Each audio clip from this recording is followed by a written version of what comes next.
welcome back to another episode of Federico Talks Watches.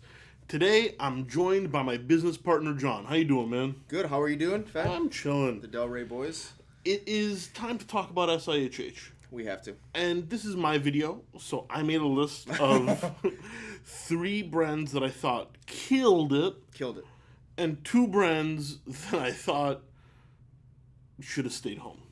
You know, just for everybody's Totally sake. stayed home. Totally stayed home. Totally pulled out. But of course, before we get started, customary wristwatch check. I see you're wearing a Speedy. I got the Speedy, 1970 Speedy on this cool bracelet.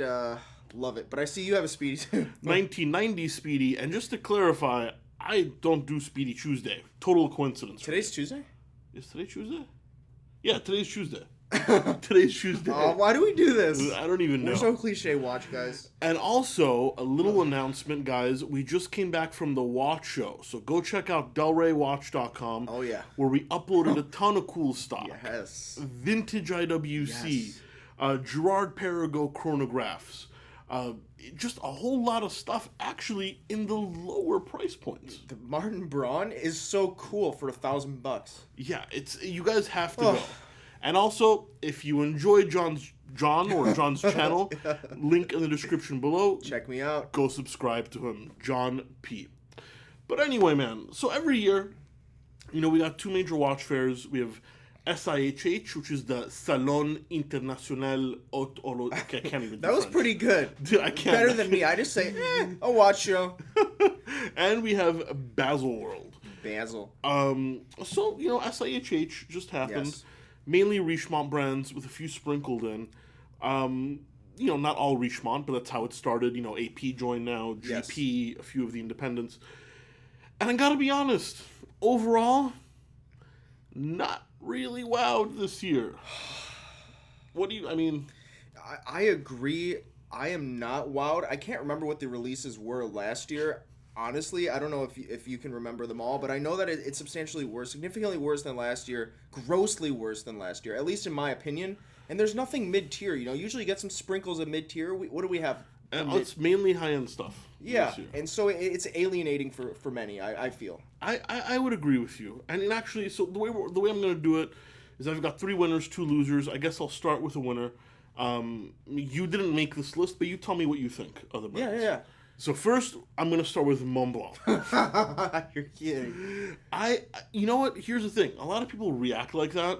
And I get it. Pen company, leather company. But they own the Minerva Watch Factory. They're owned by Richemont. Very true. And they keep killing it. I mean, perpetual calendars under 10 grand. That's crazy. Single push piece chronos. And this year, what they released was not only a beautiful vintage-inspired salmon dial, which, for me, salmon dial is like the next blue dial. I think it's killer. It's I love the original blue dial. But they keep coming out with these chronographs. You know, I'll put a picture up, and Watchfinder, not to promote somebody else, but Watchfinder made a video about it. You know, these Minerva movements, arguably, quality-wise, kind of can go up against Patek Philippe, I think. And people are still going to give me crap and give the brand crap because, yeah, they make pens. So what? Have you seen their watches? They're amazing. I'll agree. Some of their newer watches, and even going into like the Nicolas Rousseau. The Rieussec, right? They're okay. You know, they're nice watches, but they just don't strike a chord with me. I'm just convinced, be it you or be it you guys watching, just go research it a few minutes. I'm not saying spend 30 grand on a Montblanc because, you know, God knows they lose value. But I think you'll be pleasantly impressed with what they can create. If only it had a different brand name on the dial.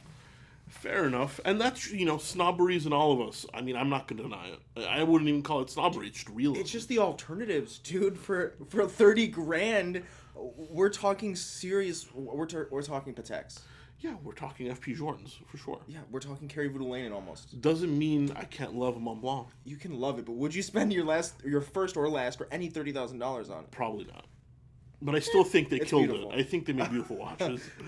Next is a brand that lost, and one that, dude, it kills me to say it. I see it on the list. I don't want you to say it. It kills me to say it because I've got a personal connection. Piaget. if you guys didn't know, I was the wholesale manager for North America for Piaget. Worked for the brand for almost 3 years. Love it to death. I promote them, not paid promotion, but I promote them all the time because they make great watches. This year, they released like a ladies' cuff watch that looks like BDSM. They released a new polo just with a different dial color.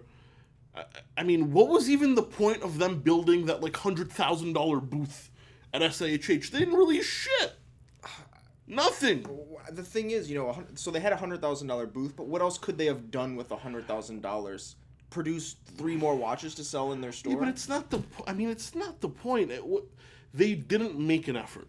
A few new dials, a few new ladies' watches, which, yes, I get Piaget sells well with females, but, ladies, if you're watching, the 2% of you, you represent a tiny fraction of the watch brand. It's a brand that I'm dying to see come back because they're capable of so much good stuff, and they just, they don't ever do anything relevant. Well, what should they release then? I mean, you spent a lot of time behind the doors of Piaget. What should they release? Because they're dress watches, right? They make dress watches for the most part, and one sports model. Yeah, dress watches and one sports model. Honestly, I don't have the answer to that. Maybe start doing some complications in slightly lower price points. They're famous in making gem dials. I don't mean with diamonds, but I mean dials made out of like tiger's eye. Maybe bring that back a little bit. Spruce up the polo, maybe with a GMT or something. I don't know, but what they released this year, they might as well have stayed home. Like, no impact at all. They just put their money in a little pile, light it on fire. $100,000 out the window. Maybe they're gonna do a brand transformation for next time. You know what I mean? Maybe they're gonna totally. They have to. They need a rebranding. I really hope so. And I know the current CEO, female CEO, named is Chabi Nori. I got to meet her. She's a very intelligent businesswoman. But this year was just pathetic. Yeah, totally. Totally. Well, we'll see it next time. We got a winner here. We got a winner. I'm going to go with Cartier. Cartier is a winner. New Santos. Oh, you love that. I hate it. You but hate it? It's commercially successful. This is not about what I like. It's what about... This isn't the one that you wanted to wear? No, I want the old one. The new redesigned one. It doesn't do much for me, but I'm not going to deny it's going to be a hit. Now they just released it in a chronograph. Then they came out, with single push piece chronograph, by the way. On the left hand, right? Yeah, That is cool. And they just re-released the Santos Dumont in the vintage style. The one, the small one. Yeah, the one Theo and Harris loves. We saw a guy at the watch show wearing one of those, the tiny ones. Yeah, They're but trendy. They remade it bigger. It just came out. How big? A little bit bigger? They make it in 3 sizes. So I'm that's pretty awesome. sure I That's could even wear one. I want to see that. I mean, Cartier, just solid mid-tier releases, releasing things that are gonna sell units. And I think that's what you have to do when you're up against people like Rolex, right? Yeah, I mean, they just got to get back in the game. You have to sell watches. And I think they're going to do that this year. Absolutely. That's awesome. What's next? Loser. A loser. God. I've been doing this a little while. I've been in the watch industry maybe half of my, not quite half, but like at least a third of my adult life, more than a third of my adult life. Wow. And not even my adult life, of my entire life. Just your life. And I've never seen a release get so much hate. The loser is Audemars Piguet. Oh my god, I did a video on this, and it was probably my most popular video in the last 2 months. What the hell was the design department smoking? It's unisex watch. That's what they're trying to go for. All I know is, like, watch dealer to watch dealer, we're already making jokes. Like, these are going to sell 65% off all day long in a couple years. The beautiful thing is, I think the entire collection between all the different pieces are limited to like 250 total, boutique only. So it's limited. I'm pretty sure they're just gonna pull the plug in 25 pieces. Yeah, I'm pretty sure they're just gonna melt the rest when they don't sell. We'll find out. And then last we have a winner, one that a brand that released a few watches. Okay. But by far the most impressive, it's not something that's going to sell well because it's so expensive, but it's just very impressive. Vacheron Constantin with their 60-day power reserve watch 60 days. that you can also change the beat rate to save power reserve. There's a button? I did not catch that one. That's day 2. There's a switch on it that you can change it from high beat mode to low beat mode to get like a longer power. Come on, reserve. you're gonna have some guy like, I'm gonna change the beat mode today. Ding ding ding. Like what? It's super impressive. I think it's a first in the watch industry. Is that a precious metal? Like. Yeah, it's part of their traditional line. It's a precious metal. It's got like a crazy calendar. Okay, so the retail's pretty high. Like this isn't something someone's gonna like walk in and buy. 6-figure retail. Oh yeah, like this isn't like.